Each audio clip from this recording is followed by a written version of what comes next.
মামলায় ৪৮ বছরের কারাদণ্ড কাঁধে নিয়ে বহাল তবিয়তে ঘুরছেন অরিয়ন গ্রুপের মালিক ওবায়দুল। এখনো ঝুলছে ১৪টি মামলা।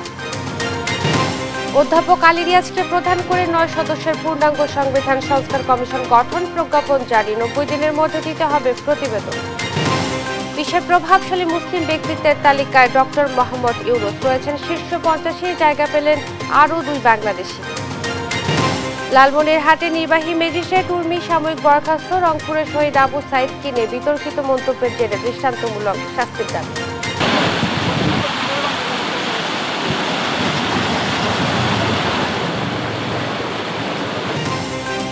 এবং ময়মনসিংহে প্লাবিত নতুন নতুন গ্রাম। শেরপুরে পানি কমে আসায় স্পষ্ট হচ্ছে ক্ষতর চিহ্ন। জামালপুরে শহর রক্ষা বাঁধে ভাঙন। দেখছিলেন সংবাদ শিরোনাম, সঙ্গে আছি আমি ইশরাত জাহান মনি। অর্থ আত্মসাৎ, অর্থ পাচার এবং অবৈধ উপায়ে সম্পদ অর্জনের পৃথক ৩ মামলায় ৪৮ বছরের কারাদণ্ড কাঁধে নিয়েও বহাল তবিয়তে আছেন ওরিয়ন গ্রুপের মালিক ওবায়দুল করিম। মামলার নথি গায়েব ও শুনানি পেছানোর কূটকৌশলে পার করেছেন ১৬ বছর। সাজা ঘোষণার ৩টি সহ তার বিরুদ্ধে মোট রয়েছে ১৪টি মামলা। এর মধ্যে ওরিয়েন্টাল ব্যাংকের ৪৮৮ কোটি ৫০ লাখ টাকা আত্মসাতের অভিযোগে মামলা হয় ১১টি। আইনজীবীরা বলছেন, ক্ষমতার দাপট দেখিয়ে পার পেলেও পালিয়ে বেড়ানোর সুযোগ নেই। শাহাদাত নিশাদের ধারাবাহিক প্রতিবেদনের আজ দেখুন দ্বিতীয় পর্ব। জালিয়াতি ও প্রতারণার অভিযোগে ব্যাপক সমালোচিত ওরিয়ন গ্রুপের চেয়ারম্যান ওবায়দুল করিম ২০০৭ সালে তত্ত্বাবধায়ক সরকারের আমলে শীর্ষ দুর্নীতিবাজের তালিকায় ছিলেন ২য় স্থানে। ওবায়দুল করিমের বিরুদ্ধে ওরিয়েন্টাল ব্যাংকের ৬ কোটি ৭০ লাখ টাকা আত্মসাতের অভিযোগে ২০০৭ সালের ফেব্রুয়ারিতে মতিঝিল থানায় মামলা করে দুদক। বিচার কাজ শেষে একই বছরের ২৭ ডিসেম্বর এক রায়ে ওবায়দুল করিমের যাবজ্জীবন কারাদণ্ড দেয় বিশেষ জজ আদালত। এই রায় বাতিল চেয়ে ২০০৮ সালে হাইকোর্টে আবেদন করলেও দুদকের আপিলে ওবায়দুল করিমকে বিচারিক আদালতে আত্মসমর্পণের নির্দেশ দেন আপিল বিভাগ। প্রায় ১ বছর পর ২০১০ সালের ৯ ডিসেম্বর নথিপত্র পৌঁছায় নিম্ন আদালতের বিচারিক আদালতে।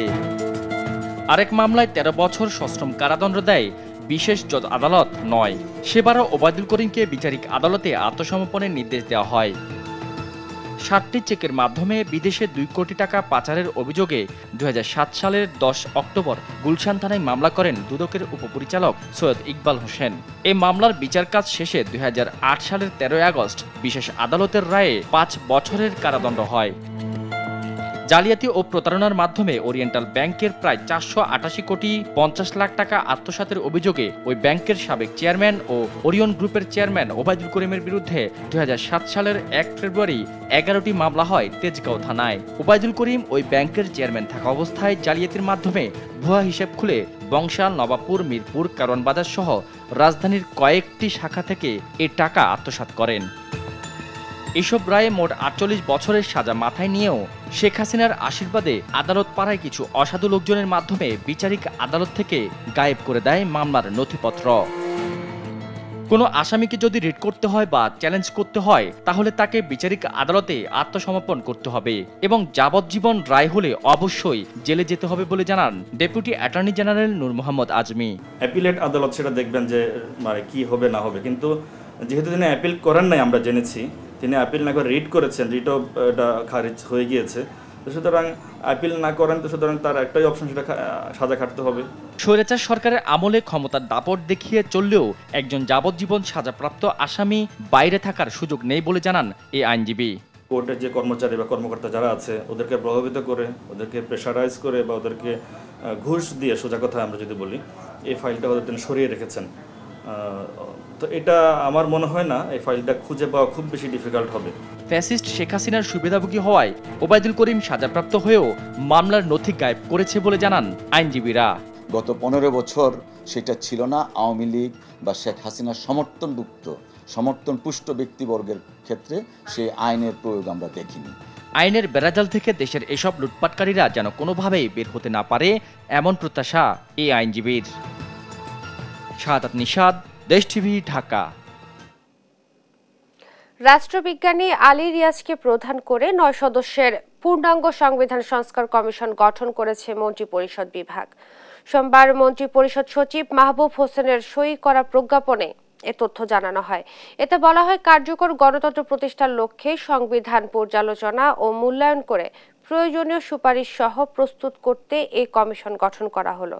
কমিটির অন্যান্য সদস্যদের মধ্যে রয়েছেন ঢাকা বিশ্ববিদ্যালয়ের আইন বিভাগের অধ্যাপক সুমাইয়া খায়ের। এছাড়া সদস্য হিসেবে রয়েছেন সুপ্রিম কোর্টের অ্যাডভোকেট ডক্টর শরীফ ভূঁইয়া, আর শিক্ষার্থী প্রতিনিধি হিসেবে থাকছেন মাহফুজ আলম। কমিটি আগামী 90 দিনের মধ্যে প্রতিবেদন জমা দেবেন।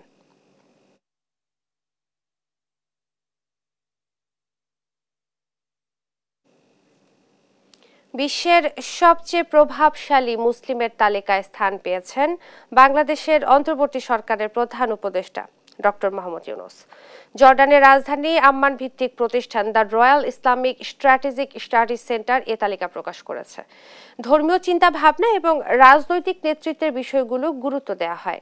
এ তালিকায় ডক্টর ইউনূস ছাড়াও রয়েছেন আরও 2 জন বাংলাদেশি। আইন ও সালিশ কেন্দ্রের প্রতিষ্ঠাতা সদস্য ডক্টর হামিদা হোসেন এবং আইনজীবী ও মানবাধিকার কর্মী ডক্টর রাজিয়া সুলতানা। তিনি দীর্ঘদিন ধরে রোহিঙ্গাদের নিয়ে কাজ করছেন।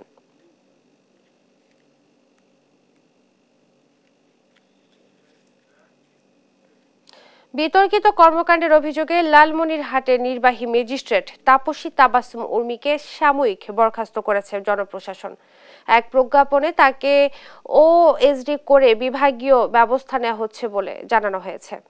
এদিকে লালমনিরহাটের নির্বাহী ম্যাজিস্ট্রেট তাপসী তাবাসসুম উর্মির শাস্তির দাবিতে বিক্ষোভ করেছে বেগম রোকেয়া বিশ্ববিদ্যালয়ের শিক্ষার্থী ও তার পরিবারের সদস্যরা।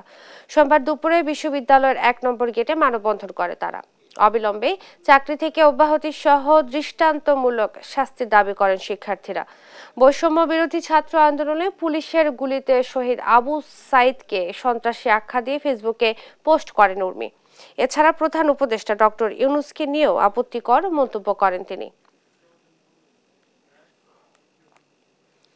বাংলাদেশের মানুষ সাম্প্রতিক সময়ে যেভাবে ইসলাম চর্চার সুযোগ পাচ্ছে, অতীতে তা পাওয়া যায়নি বলে মন্তব্য করেছেন বাংলাদেশ জামাতে ইসলামের সহকারী সেক্রেটারি মাওলানা রফিকুল ইসলাম খান। সোমবার সন্ধ্যায় কাকরাইলের ডিপ্লোমা ইঞ্জিনিয়ার্স ইনস্টিটিউশনে দেবিদ্বার সোসাইটি ঢাকার এক সংবর্ধনা অনুষ্ঠানে তিনি বলেন, এই সুযোগকে কাজে লাগিয়ে আগামী দিনে নেতৃত্বের উপযোগী হিসেবে প্রত্যেক নেতাকর্মীকে প্রস্তুত হতে হবে। বৈষম্য বিরোধী ছাত্র আন্দোলনে শহীদ হওয়া অনেকের লাশ গুম করা হয়েছে, অনেকের লাশ পুড়িয়ে ফেলা হয়েছে জানিয়ে তিনি বলেন, হাসপাতালের মর্গে এখনো অনেক মানুষ তাদের স্বজনদের লাশ খুঁজে বেড়াচ্ছেন। এ সময় বাংলাদেশ জামাতে ইসলামী ইউরোপের মুখপাত্র ও ইন্টারন্যাশনাল জুরিস্ট ইউনিয়ন লন্ডনের ইনচার্জ ব্যারিস্টার আবু বকর মোল্লাকে আয়োজকদের পক্ষ থেকে সংবর্ধনা দেওয়া হয়।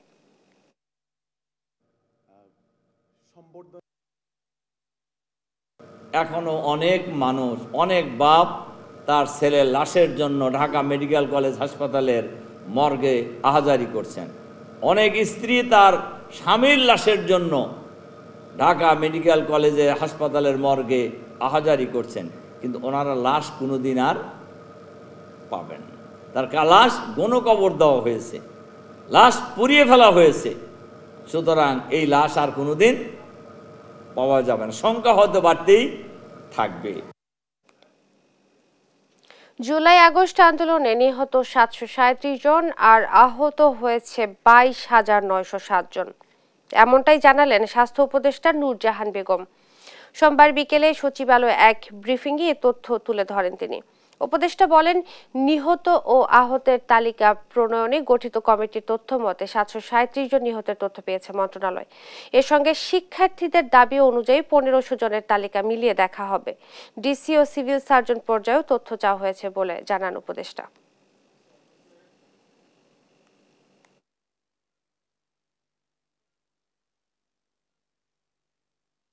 আজ পর্যন্ত আমাদের যে তথ্য আমাদের কাছে যেটা আছে, সেখানে 730 জন নিহত হয়েছেন। এগুলো যাচাই করা আমাদের। ছাত্রদেরও কিছু তথ্য আছে প্রায় 1500-এর উপরে, সেগুলো আমরা তাদের সাথে আমাদের সমন্বয় করছি। আহতের মধ্যে হলে প্রায় 23,000-এর মতো। আগামী 2 সপ্তাহের মধ্যে একটা গ্রুপ ডাক্তার আসতে পারে, বিশেষ করে যারা পা হাত ইঞ্জুরিগুলি বেশি হয়েছে, পিঠের ইঞ্জুরি হয়েছে, এগুলোর ক্ষেত্রে তারা অর্থোপেডিকের এরা আসলে আমরা সেখানে আরেকটা সুযোগ আমরা হয়তো করতে পারবো। চকবাজার থানার রাকিব হাওলাদার হত্যা মামলায় সাবেক সংসদ সদস্য হাজী সেলিম সহ 3 জনকে গ্রেফতার দেখিয়ে কারাগারে পাঠিয়েছেন আদালত। সেই সঙ্গে রাজধানীর পল্টন থানার এক হত্যা মামলায় সিনিয়র সচিব আমিনুল ইসলাম খান ও সাবেক প্রধানমন্ত্রীর মুখ্য সচিব নজিবুর রহমানকে 3 দিন করে রিমান্ড দিয়েছেন আদালত। বিস্তারিত কায়েস রাহাতের প্রতিবেদনে। গত 5ই আগস্ট আওয়ামী দুঃশাসনের অবসান হলে দেশের বিভিন্ন স্থানে আওয়ামী নেতাকর্মী এবং তাদের দোসর সরকারি কর্মকর্তাদের বিরুদ্ধে হত্যা ও অনিয়ম দুর্নীতির অভিযোগে একের পর এক হয় মামলা। এসব মামলায় প্রায় তাদের হতে হচ্ছে আইনের মুখোমুখি। সোমবার সকালে সিএমএম কোর্টে হাজির করা হয় সাবেক সংসদ সদস্য হাজী সেলিম সহ 3 জনকে।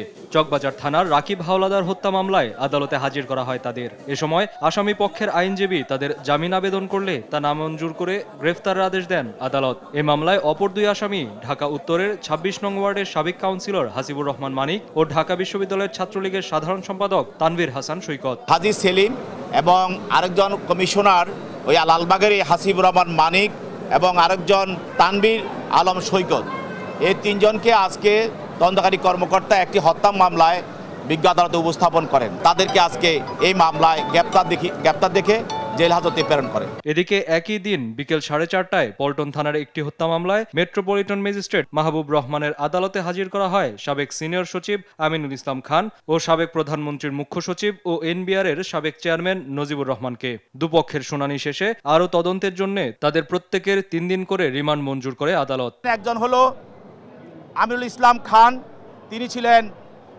সিনিয়র সচিব জননিরাপত্তা বিভাগ স্বরাষ্ট্র মন্ত্রণালয়ের। আরও ছিল নজিবুর রহমান। এই নজিবুর রহমান আপনারা জানেন সে এনবিআর-এর চেয়ারম্যান ছিল। এই 2 জনকে একটি হত্যা মামলায়, পল্টন থানার একটি হত্যা মামলায় বিজ্ঞ আদালতে উপস্থিত করা হয়। তদন্তকারী কর্মকর্তা তাদের জন্য 10 দিনের রিমান্ড প্রার্থনা করেন। বিজ্ঞ আদালত উভয় পক্ষের শুনানি অন্তে, তাদের পক্ষের আইনজীবী ছিল, উভয় পক্ষের শুনানি অন্তে তার বিরুদ্ধে 3 দিনের রিমান্ড মঞ্জুর করেন। প্রত্যেককে 3 দিন রিমান্ড মঞ্জুর করেন এবং তাদেরকে তদন্তকারী কর্মকর্তার হেফাজতে প্রদান করেন। উভয় মামলায় বাদীপক্ষের আইনজীবী হিসেবে উপস্থিত ছিলেন উমর ফারুক ফারুকী। কায়েস রাহাত, দেশ টিভি, ঢাকা। বুয়েট শিক্ষার্থী আবরার ফাহাদ হত্যা মামলার ডেথ রেফারেন্স ও আপিল দ্রুত শুনানির উদ্যোগ নেওয়া হয়েছে বলে জানিয়েছেন অ্যাটর্নি জেনারেল অ্যাডভোকেট আসাদুজ্জামান। মামলাটির আপিল শুনানির অগ্রগতি বিষয়ে সোমবার নিজ কার্যালয়ে সাংবাদিকদের একথা জানান তিনি। বলেন, এখন পর্যন্ত 19টি আপিল দায়ের হয়েছে, যদিও আপিলের পেপার বুক এখনো প্রস্তুত হয়নি। চাঞ্চল্যকর মামলা হওয়ায় অগ্রাধিকারের ভিত্তিতে পেপার বুক হওয়া উচিত, তা না হলে বাদী বিবাদী উভয়ই ন্যায় বিচার থেকে বঞ্চিত হবে বলেও মন্তব্য করেন তিনি। 2019 সালের 6 অক্টোবর রাতে বুয়েটের শেরে বাংলা হলে আবরারকে পিটিয়ে হত্যা করা হয়। এ ঘটনায় 19 জনকে আসামি করে 7 অক্টোবর চকবাজার থানায় হত্যা মামলা করেন আবরারের বাবা বরকতুল্লাহ। আলোচিত এ মামলায় 20 জনকে মৃত্যুদণ্ড ও 5 জনকে যাবজ্জীবন কারাদণ্ড দেন আদালত। আসামিদের সবাই বুয়েট শাখা ছাত্রলীগের নেতাকর্মী।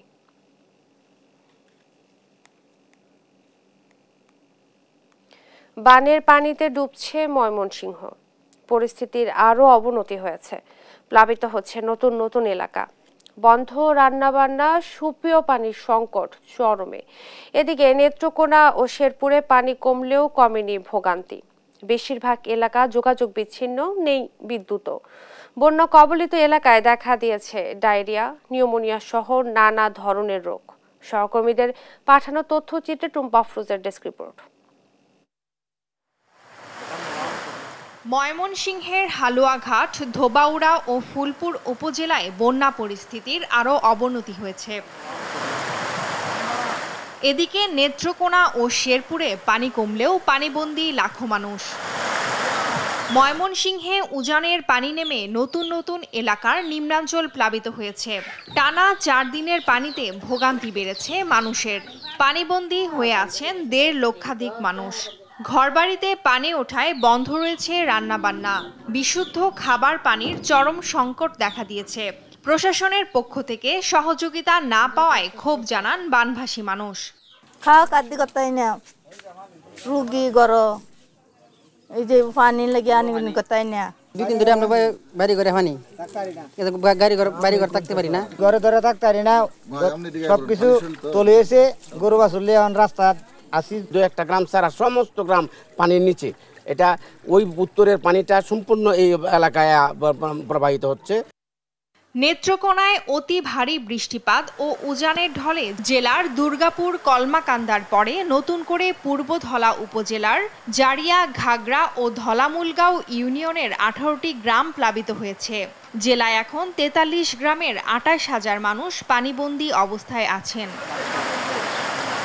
শেরপুরে কয়েকটি নদীর পানি কমতে শুরু করলেও এখনো পানিবন্দী রয়েছেন লাখো মানুষ। নালিতাবাড়ি ও ঝিনাইগাতির বেশিরভাগ এলাকায় যোগাযোগ বিচ্ছিন্ন রয়েছে, নেই বিদ্যুৎও। এদিকে বন্যার পানিতে এ পর্যন্ত প্রাণ গেছে 8 জনের। দেখা দিয়েছে ডায়রিয়া, নিউমোনিয়া সহ নানা ধরনের রোগ। ভারী বর্ষণে জামালপুরের পুরাতন ফেরিঘাট এলাকায় ব্রহ্মপুত্র নদের শহর রক্ষা বাঁধে ভাঙন দেখা দিয়েছে। ভাঙনের ঝুঁকিতে জামালপুর ময়মনসিংহ মহাসড়ক, সেতু, বসতবাড়ি সহ রয়েছে অনেক স্থাপনা। টুম্পা আফরোজ, নিউজ ডেস্ক, দেশ টিভি।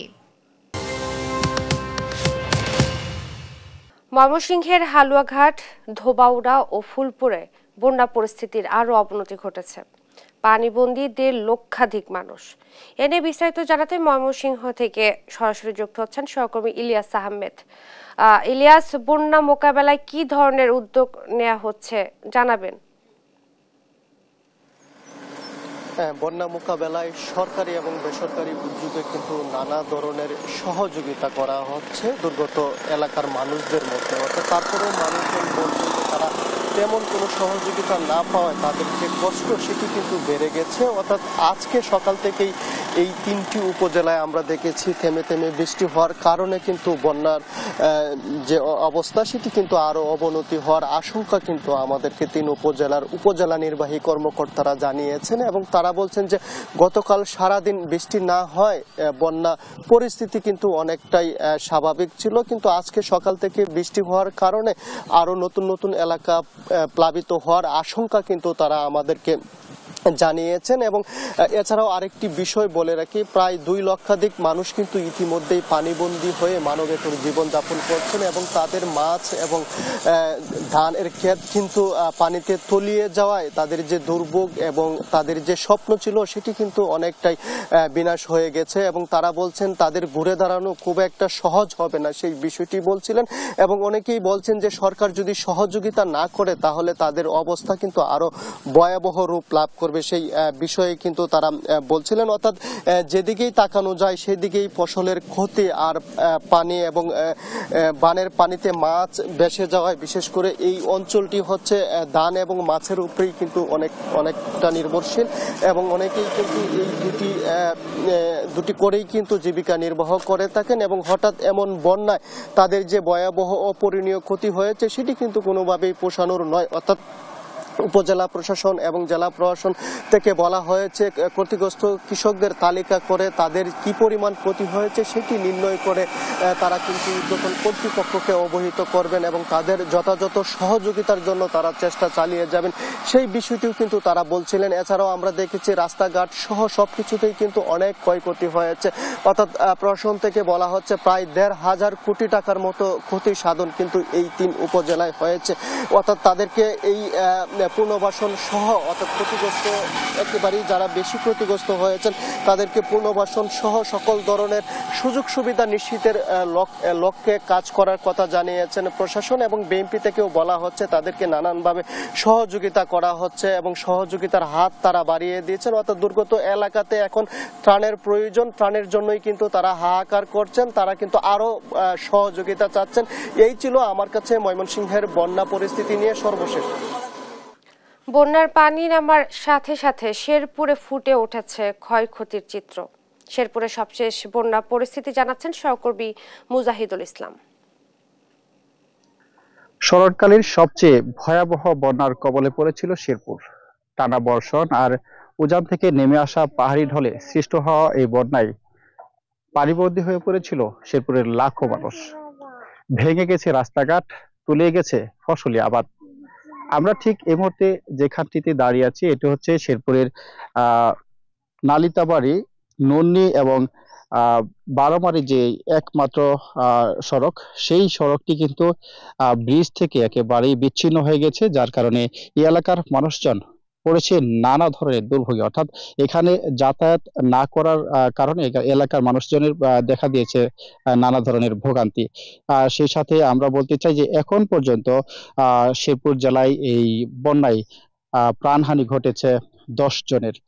আর এতে করে অনেক এলাকায় কিন্তু মানুষজনের মধ্যে একটি আতঙ্ক বিরাজ করে। যদিও গত কিছুদিন আসলে বৃষ্টি না হওয়ার কারণে এই যে বন্যা, সেই বন্যা কিছুটা উন্নতি দেখা দিয়েছে।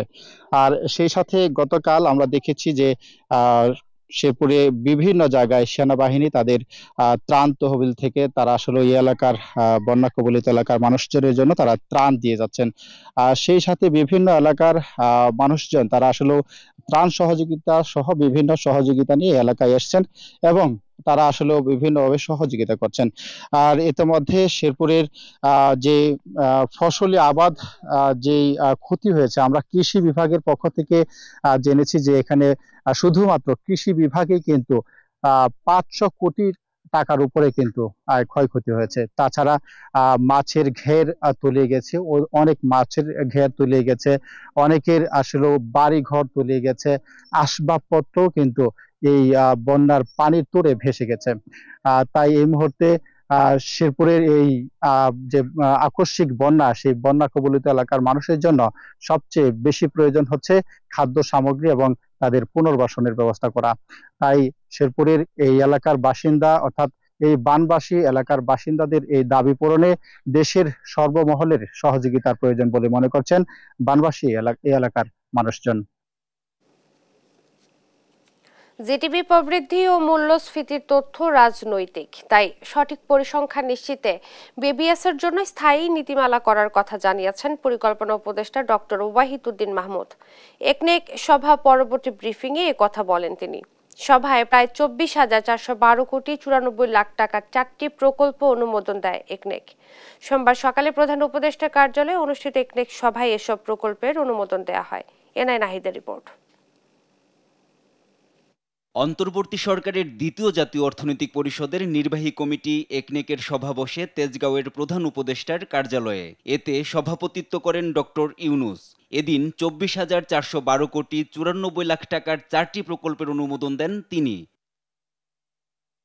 এ সময় সাসেক্স সড়ক সংযোগ প্রকল্প 2, হাটিকামরুল থেকে রংপুর মহাসড়ক 4 লেনে উন্নতিকরণ, resilient urban and territorial development project, কালুরঘাটে কর্ণফুলী নদীর উপর একটি রেল কাম রোড সেতু নির্মাণ প্রকল্প সহ অনুমোদন দেওয়া হয় কক্সবাজারের মাতারবাড়িতে পোর্ট ডেভেলপমেন্ট প্রকল্প। প্রকল্প ব্যয়ে সরকারি তহবিল থেকে 7,746 কোটি 66 লাখ টাকা, প্রকল্প ঋণ সহায়তা থেকে 16,012 কোটি 33 লাখ টাকা এবং বাস্তবায়নকারী সংস্থা থেকে 653 কোটি 95 লাখ টাকা বরাদ্দ রাখা হয়। সভা শেষে এসব প্রকল্পের বিষয়ে গণমাধ্যমকে ব্রিফ করেন পরিকল্পনা ও শিক্ষা উপদেষ্টা ওয়াহিদুদ্দিন মাহমুদ। কর্ণফুলী নদীর উপর কালুরঘাট রেল এবং সেতু একত্রে তৈরি করা। জিডিপি প্রবৃদ্ধি ও মূল্যস্ফীতির মধ্যে রাজনৈতিক প্রভাব আছে উল্লেখ করে এ উপদেষ্টা বলেন, এসব তথ্যের স্বচ্ছতায় পরিসংখ্যান বিভাগে করা হবে নতুন নীতিমালা। আমি চাই এবং আমরা পরিসংখ্যানের একটা নতুন নীতি তৈরি করতে চাচ্ছি, যেটা যেতে হবে উপদেষ্টা কমিটিতে পাস হতে হবে। বিবিএস এর সক্ষমতা তো একদম খুব ভালো নয়। সক্ষমতার অভাবে হয়তো পরিসংখ্যান বা অত পরিসংখ্যান ভালোভাবে সংগ্রহ করা যায় না বলে এক ধরনের দুর্বলতা আছে। সোমবার একনেক বৈঠকে ব্যয় বৃদ্ধি ছাড়া আরও 7টি প্রকল্পের মেয়াদ বৃদ্ধির প্রস্তাব অনুমোদন করা হয়। এনআই নাহিদ, দেশ টিভি, ঢাকা। দেখছেন সংবাদ সকাল। প্রশাসনের তৎপরতার অভাবে মেহেরপুর জেলায় ব্যাপকভাবে বেড়েছে মাদকের সরবরাহ। ভারত থেকে সীমান্ত পার হয়ে খুব সহজেই ঢুকছে ফেন্সিডিল, হিরোইন, গাঁজা সহ বিভিন্ন ধরনের মাদক। হাত বাড়ালেই মিলছে মাদক সয়লাব অলিগলিতে। মাঝে মাঝে 2-1 মাদক ব্যবসায়ী ধরা পড়লেও বড় অংশই থেকে যাচ্ছে ধরা ছোঁয়ার বাইরে। ফলে মাদকের ভয়াল থাবায় ধ্বংসের মুখে যুব সমাজ। বিস্তারিত নাহিদ হাসান তিতাসের রিপোর্টে। মেহেরপুরে খুব সহজেই ঢুকছে ফেনসিডিল, হিরোইন, গাঁজাসহ বিভিন্ন ধরনের মাদক, যা ছড়িয়ে পড়ছে কুষ্টিয়া, চুয়াডাঙ্গা সহ আশপাশের জেলাগুলোতে। গত 5 আগস্ট শেখ হাসিনা সরকার পতনের পর প্রশাসনের তৎপরতার অভাবে মেহেরপুর জেলায় ব্যাপকভাবে বেড়েছে মাদকের সরবরাহ। হাত বাড়ালেই মিলছে ফেনসিডিল, হিরোইন, গাঁজাসহ বিভিন্ন ধরনের মাদক। মাঝে মাঝে প্রশাসনের অভিযানে 2-1 মাদক ব্যবসায়ী ধরা পড়লেও বড় অংশই থেকে যাচ্ছে ধরাছোঁয়ার বাইরে। ফলে মাদকের ভয়াল থাবাই ধ্বংসের মুখে এ অঞ্চলের যুব সমাজ। আমার মতন একটা লোককে দিয়ে দিল যে জিনিসটা যে 200 পানি 200 তোমাকে 20,000 কি 40,000 খরচ দেবো। দেখা যাচ্ছে আমি দেখলাম আমি একটা গাড়ি পাঠানো 10,000 টাকা দিয়ে পাঠিয়ে দিল, দেখা যাচ্ছে 30,000 টাকা আমার লাভ থেকে গেল। এরকম ধরনের কত লোক আছে, এরকম সিস্টেমে পাচার হয়। যদি সিস্টেম হয় না হলে কোনোদিন আছে দেখা যাচ্ছে বেসেও জানতে পারে না, বিডারও জানতে পারে না, চুরি করেও কাজ করে, এরকম লোক আছে। যুব সমাজটা এত পরিমাণ নষ্ট দিকে আগে যাচ্ছে, আগে যে নিয়ন্ত্রণ ছিল মাদকের সেটা এখন নেই। ধরেন নেশা করি অনেক ক্ষতি হয়ে যাচ্ছে। আমি চাই যে ভারত থেকে যাতে এই ফেনসিডাল কিংবা এক কথা মাদক জাতীয় জিনিস যাতে আমার বাংলাদেশে না আসে। বিশিষ্ট জনেরা বলছেন, এই মাদকের হাত থেকে যুব সমাজ রক্ষায় দ্রুতই বাড়াতে হবে প্রশাসনের তৎপরতা। জনসাধারণের মধ্যেও সৃষ্টি করতে হবে সচেতনতা। এই যে পরিবর্তিত পরিস্থিতিতে প্রশাসন নিষ্ক্রিয় থাকার কারণে বর্ডার বেল্টে, গাংনীর, বিশেষ করে সমস্ত সীমান্ত এলাকাতে মাদকের ব্যবসা একটা রমরমা ব্যবসায় পরিণত হয়েছে। আমরা মনে করি এটি এই মুহূর্তেই বন্ধ হওয়া উচিত। প্রশাসন সর্বস্তরেই আমাদের আবেদন থাকবে, জাতির স্বার্থে, এলাকার স্বার্থে, যুব সম্প্রসারের স্বার্থে এটি বন্ধ হওয়া দরকার। এদিকে বিগত কয়েক মাস প্রশাসনের তৎপরতা কমে যাওয়ার কথা স্বীকার করে পুলিশের এই কর্মকর্তা বলছেন, মাদকের বিরুদ্ধে কঠোর অবস্থানে রয়েছেন তারা। নিয়মিত শুরু করেছেন অভিযানও। গত 3 মাসে রাজনৈতিক প্রেক্ষাপট পরিবর্তনের কারণে একটু মাদক উদ্ধার স্থগিত হয়ে গেলেও বর্তমানে আমরা সম্পূর্ণ তৎপর আছি এবং আমরা নিয়মিতভাবে অভিযান পরিচালনা করে যাচ্ছি। শুধু আশ্বাস নয়, দ্রুতই মাদকদ্রব্য নিয়ন্ত্রণে কঠোর ব্যবস্থা নেবে প্রশাসন। ধ্বংসের হাত থেকে রক্ষা পাবে যুব সমাজ, এমনটাই প্রত্যাশা সচেতন মহলের। নাহিদ হাসান তিতাস, দেশ টিভি। চাঁপাইনবাবগঞ্জ সদর এবং শিবগঞ্জ উপজেলা এলাকায় পদ্মা নদীর 5 কিলোমিটার এলাকা জুড়ে দেখা দিয়েছে তীব্র ভাঙন। নদী গর্ভে বিলীন 2 শতাধিক বাড়িঘর, স্কুল, কলেজ ও ফসলি জমি। বাড়ছে আতঙ্ক। স্থানীয়দের দাবি টেকসই বাঁধ নির্মাণের। সহকর্মী তারেক রহমানের প্রতিবেদন, জানাচ্ছেন আপন অপু। প্রতিনিয়ত ভাঙছে পদ্মার পার, বিলীন হচ্ছে বাড়িঘর, স্কুল, কলেজ। ভাঙনের মুখে আশ্রয় কেন্দ্র, ইউনিয়ন পরিষদ, কমিউনিটি ক্লিনিক, স্থানীয় বাজার সহ অনেক গুরুত্বপূর্ণ স্থাপনা। এমন পরিস্থিতি চাঁপাইনবাবগঞ্জ সদরের নারায়ণপুর ও শিবগঞ্জের পাঁকা ইউনিয়নের পদ্মা উপকূলের 5 কিলোমিটার জুড়ে। অনেকেই ভাঙন আতঙ্কে সরিয়ে নিয়েছে বাড়িঘর, অনেকেই সহায় সম্বল হারিয়ে থাকছেন ভাড়া বাসায়। আমার বাড়ি ভাঙা হয়ে গেছে 5 বার এ পর্যন্ত। এখন বাড়ি চলে গেছি, ধরেন যে বগলাউড়ির বাজারের কাছে বাড়ি করেছি। আবার ফের বাড়ি ঘরও ভেঙে গেছে, কেউ ঠিকার মাটিতে আছে, কেউ বা 2-1 কাঠা করতে পারবে বা খাইতে ঠিক মতন পাচ্ছে না। স্কুল, কলেজ, মাদ্রাসা, এতিমখানা, বহু প্রতিষ্ঠান এই বন্যার ভাঙনের কারণে বিলুপ্ত হয়ে গেছে। কোনটা গরু, কোনটা বকরি, কোনটা মানুষ, কোনটা খাওয়া দাওয়ার বিভিন্ন রকমের সমস্যা হচ্ছে। এখন পর্যন্ত এই অসহায় মানুষের পিছনে কোনো ব্যক্তি কিন্তু দাঁড়ায়নি। বিভিন্ন জায়গায় আবেদন করেও কোনো সুরাহা পাননি বলে জানান নারায়ণপুর ইউনিয়ন পরিষদের চেয়ারম্যান। নদী ভাঙনে গোটা ইউনিয়নই নিশ্চিহ্ন হওয়ার শঙ্কা তার। স্থানীয়দের দাবি দ্রুত সময়ের মধ্যে টেকসই বাঁধ নির্মাণ করে ফসলি জমি সহ ঘরবাড়ি রক্ষার। পূর্বেও কিন্তু আমি পানি উন্নয়ন বোর্ডকে বলেছিলাম বা স্থানীয় যে ইউনোসারকেও বলেছিলাম, যদি অন্তত এই বালুটা সরিয়ে দেওয়া যায়, জানা আছে, তাহলে হয়তো পানির গতিটা যদি মুভমেন্ট চেঞ্জ হয় তাহলে হয়তো আমরা রক্ষা পেতাম। আবার নতুন ভাঙন শুরু হলো, তখন আমরা বলছিলাম যে যেহেতু প্রকল্প আপনারা পাঠাইছেন, সেক্ষেত্রে অস্থায়ীভাবে অন্তত কিছু জিও ব্যাগ বা পানির গতিটা যদি পরিবর্তন করা যায়, তাহলে এবারকার প্রাথমিক ভাঙনটা যদি রক্ষা যায়, তাহলে হয়তো আপনাদের ওই প্রকল্প অনুমোদন হয়ে আসলে হয়তো কাজ করবেন। কিন্তু ওনাদের ও ধরনের কোনো সাড়া পায়নি। তো এদিকে ভাঙন কবলিত এলাকায় স্থায়ী বাঁধের জন্য প্রকল্প চেয়ে আবেদন করা হয়েছে বলে জানিয়েছে পানি উন্নয়ন বোর্ড। ভাঙন কবলিত মানুষের জন্য পুনর্বাসনের আশ্বাস উপজেলা প্রশাসনের। জেলা প্রশাসনের পক্ষ থেকে তাদেরকে সহযোগিতা করার জন্য পদক্ষেপ নিয়েছে। আমরা উপজেলা প্রশাসনের পক্ষ থেকে তাদের ক্ষতিগ্রস্তদের তালিকা করে আমরা ইতিমধ্যে মন্ত্রণালয়ে প্রেরণ করেছি এবং দ্রুতই চলে আসবে, আমরা সেগুলো বিতরণ করতে পারবো। এবং আমাদের উপজেলা প্রশাসনের পক্ষ থেকে আমাদের দুর্যোগকালীন যে একটা বরাদ্দ থাকে সেটাও আমরা দেওয়ার ব্যবস্থা অলরেডি কমপ্লিট হয়েছে। এখন আমরা তাদেরকে সহযোগিতা করব। 2018 সাল থেকে এই দুই ইউনিয়নে নদী ভাঙলেও নেওয়া হয়নি কার্যকর পদক্ষেপ, ফলে তীব্র আকার ধারণ করেছে ভাঙন। এ বিষয়ে দ্রুত ব্যবস্থা নেওয়ার দাবি এলাকাবাসীর। নিউজ ডেস্ক, দেশ টিভি। দেখছেন সংবাদ সকাল। গাজায় আগ্রাসনের 1 বছর আজ। এদিনেও হিংস্রতা দেখালো নেতানিয়াহু বাহিনী। গাজার উত্তরাঞ্চলের জাবালিয়া শরণার্থী শিবিরে আরও 17 ফিলিস্তিনিকে হত্যা করে তারা। এর মধ্যেই অকল্পনীয় দুর্ভোগ এবং ভয়াবহ ট্র্যাজেডি অবসানে বিশ্ব নেতাদের প্রতি আহ্বান জানিয়েছে জাতিসংঘ। আরও জানাচ্ছেন আফরিন মৌ। 2 বছরে গড়ালো গাজায় ইসরায়েলি আগ্রাসন।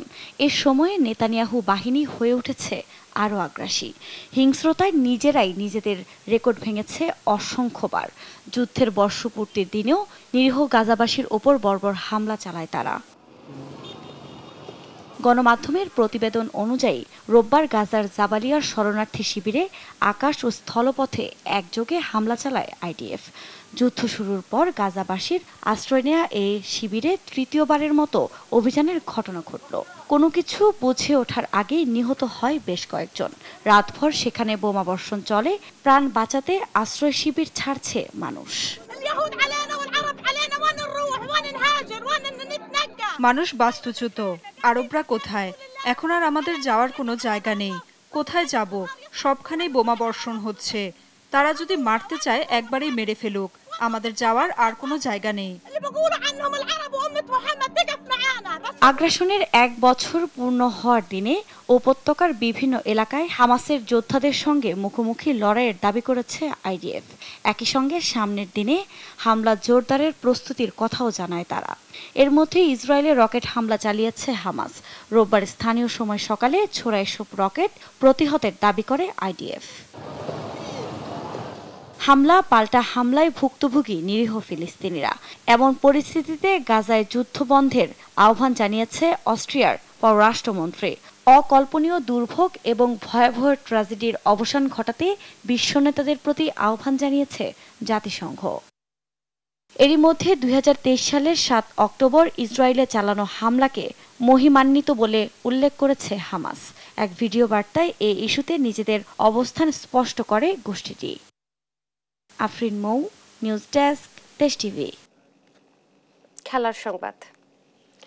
নারী টি-20 বিশ্বকাপে প্রথম ম্যাচে জয়, পরের বারে পরাজয়। হাতে থাকা 2 ম্যাচ খেলতে হবে ওয়েস্ট ইন্ডিজ ও সাউথ আফ্রিকার বিপক্ষে। বৃহস্পতিবারের উইন্ডিজ পরীক্ষার আগে নেট সেশনে পরিশ্রমে ব্যস্ত টাইগ্রেসরা। টুর্নামেন্টে টিকে থাকতে হলে সব শক্তি নিয়ে থাকতে হবে মাঠে। তৌসিফুল হাসানের রিপোর্ট। নারী বিশ্বকাপ শুরুর আগে ভালো খেলার প্রত্যাশা জানিয়েছিলেন অধিনায়ক নিগার সুলতানা জ্যোতি। প্রথম ম্যাচে স্কটল্যান্ডকে হারিয়ে প্রত্যাশার পালে হাওয়া দিয়েছিলেন টাইগ্রেসরা। তবে দ্বিতীয় ম্যাচেই বেরিয়ে আসে আসল চেহারা। ইংল্যান্ডের বিপক্ষে সম্ভাবনা জাগিয়েও জয় হাতছাড়া হয় বাংলাদেশের। বৃহস্পতিবার তৃতীয় ম্যাচে ওয়েস্ট ইন্ডিজের মুখোমুখি বাংলাদেশ। এই ম্যাচকে সামনে রেখে সোমবার অনুশীলন করেছে নিগার সুলতানা জ্যোতিরা। ব্যাটিং এবং বোলিং উভয় বিভাগেই ঘাম ঝরিয়েছেন খেলোয়াড়রা। তবে বোলিংয়ের চেয়ে ব্যাটিংয়ে বেশি মনোযোগ দিতে দেখা গেছে মুর্শিদা, জ্যোতি, তাজ নেহারদের। ব্যাটারদের রান খরা কাটাতেই এই বাড়তি মনোযোগ। ম্যাচের আগ পর্যন্ত আরও সেশন পাচ্ছে টাইগ্রেসরা। সেগুলোকে কাজে লাগিয়ে ব্যাটারদের চ্যালেঞ্জ থাকবে বাকি 2 ম্যাচে উইলো থেকে রান বের করার। প্রথম 2 ম্যাচে ব্যাটিংয়ে চরম ব্যর্থতার পরিচয় দিয়েছেন ব্যাটাররা। দলকে ভালো শুরু এনে দিতে পারছেন না সাথী রানী দিলারা আক্তাররা। মিডল অর্ডারেও ধারাবাহিকতা ধরে রাখতে পারছেন না কেউ। সবশেষ ম্যাচে সোবহানা মোস্তারি 44 রানের ইনিংস খেললেও তা ছিল ধীরগতির। তাই ওয়েস্ট ইন্ডিজকে হারাতে হলে বড় স্কোর গড়তে হবে টাইগ্রেসদের। এজন্য ব্যাটারদের নিতে হবে বড় ভূমিকা। অন্যদিকে ব্যাটারদের তুলনায় বেশ ভালো পারফরমেন্স দেখাচ্ছেন বোলাররা। 2 ম্যাচে উইকেট তুলে নেয়ার পাশাপাশি রানও আটকেছেন সমান তালে। নাহিদা, মারুফা, ফাহিমারা ইংল্যান্ডের মতো শক্তিশালী ব্যাটিং লাইন আপকেও আটকে ফেলেছিলেন 118 রানেই। তৌসিফুল হাসান, স্পোর্টস ডেস্ক, দেশ টিভি। সোমবার বিকেল ৩টায় মিরপুরের হোম অফ ক্রিকেটে বিসিবি কার্যালয়ে জরুরি বোর্ড সভা ডাকেন সভাপতি ফারুক আহমেদ।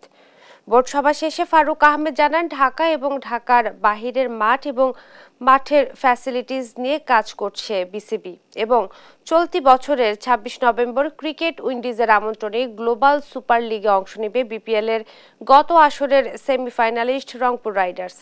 দেশের মাটিতে সাকিবের অবসর প্রসঙ্গেও শুনিয়েছেন ইতিবাচক কথা।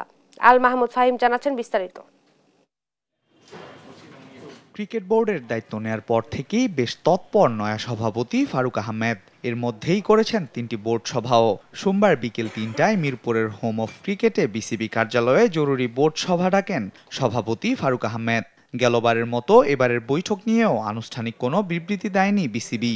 অনেকটা নীরবেই এই বৈঠকের আয়োজন করেছে বোর্ড। সামনেই শুরু হচ্ছে ঘরোয়া ক্রিকেটের ব্যস্ত মৌসুম। দ্রুতই শুরু হবে এনসিএল, বিপিএল ও ডিভিশনাল ক্রিকেট লিগগুলো। বোর্ড সভা শেষে সভাপতি ফারুক আহমেদ জানান, ঢাকা এবং ঢাকার বাহিরের মাঠ এবং মাঠের ফ্যাসিলিটিস নিয়ে কাজ করছে বিসিবি। আমাদের লিগ শুরু হতে যাচ্ছে, second division, third division, first division, এই লিগগুলো হবে। সো ওগুলোর ব্যাপারে আমাদের মাঠের ব্যাপারে আমরা আলোচনা করেছি। চলতি বছরের ২৬ নভেম্বর ওয়েস্ট ইন্ডিজে মাঠে গড়াতে পারে গ্লোবাল সুপার লিগ। ক্রিকেট উইন্ডিজের আমন্ত্রণে সেখানে অংশ নিতে যাচ্ছে বাংলাদেশ প্রিমিয়ার লিগের গত আসরের সেমিফাইনালিস্ট রংপুর রাইডার্স, জানিয়েছে বিসিবি সভাপতি ফারুক আহমেদ। আমাদের একটা টিম ওয়েস্ট ইন্ডিজ থেকে একটা অফার পেয়েছে, একটা গ্লোবাল টি20 সুপার লিগ। 5টা টিম নিয়ে খেলা হবে, 5টা দেশ থেকে আসবে, Pakistan, Bangladesh, West Indies, Australian, England. Bharat series চলাকালীন টেস্ট এবং টি20 ক্রিকেট থেকে অবসরের ঘোষণা দিয়েছিলেন সাকিব আল হাসান। দেশের মাটিতে দক্ষিণ আফ্রিকার বিপক্ষে আসন্ন টেস্ট সিরিজ খেলে টেস্ট ক্রিকেটকে বিদায় জানানোর ইচ্ছে প্রকাশ করেছিলেন তিনি। তবে নিরাপত্তার প্রশ্নে তার দেশে ফেরা নিয়ে তৈরি হয়েছে অনিশ্চয়তা। দেশে ফিরতে এবং পুনরায় দেশ ছাড়তে নিরাপত্তা চেয়েছিলেন সাকিব। টাইগার এই অলরাউন্ডারের দেশে ফিরে অবসর নেওয়া ইস্যুতে ফারুক আহমেদ জানালেন ইতিবাচক কথা। সাকিবের সাথে আমার যোগাযোগ হয়েছে, সাকিবের খুব ভালো সম্ভাবনা আছে বাংলাদেশ থেকে রিটায়ার করার। এর আগে ক্রীড়া উপদেষ্টা আসিফ মাহমুদও সাকিবের অবসর নিয়ে ইতিবাচক মন্তব্য করেছিলেন। আল মাহমুদ ফাহিম, দেশ টিভি, ঢাকা। এ পর্যায়ে সংবাদ শিরোনামগুলো জানিয়ে দিচ্ছে আরো একবার।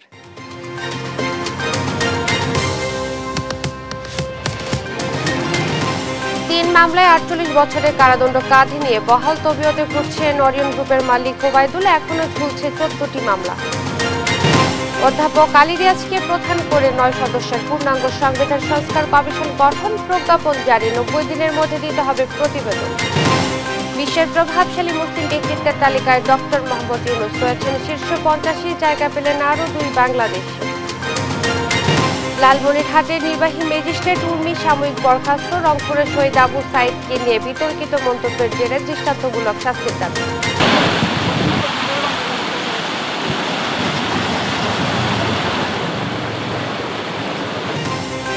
এবং ময়মনসিংহে প্লাবিত নতুন নতুন গ্রাম, শেরপুরে পানি কমে আসে স্পষ্ট হচ্ছে ক্ষত চিহ্ন, জামালপুরের শহর রক্ষা বাঁধে ভাঙন। এই ছিল এখনকার সংবাদ সকাল। পরের বুলেটিন দেখার আমন্ত্রণ রইল। এছাড়া দেশ টিভি সর্বশেষ সব খবর পেতে ভিজিট করুন www.desh.tv। ফেসবুকে আমাদের সঙ্গে যুক্ত থাকুন দেশ টিভি অথবা দেশ টেলিভিশন পেজে। সর্বশেষ সব ভিডিও পেতে ইউটিউবে আমাদের হ্যান্ডেল @দেশ টেলিভিশন অথবা @দেশ টিভি নিউজ লিখে সার্চ করুন। ধন্যবাদ সবাইকে।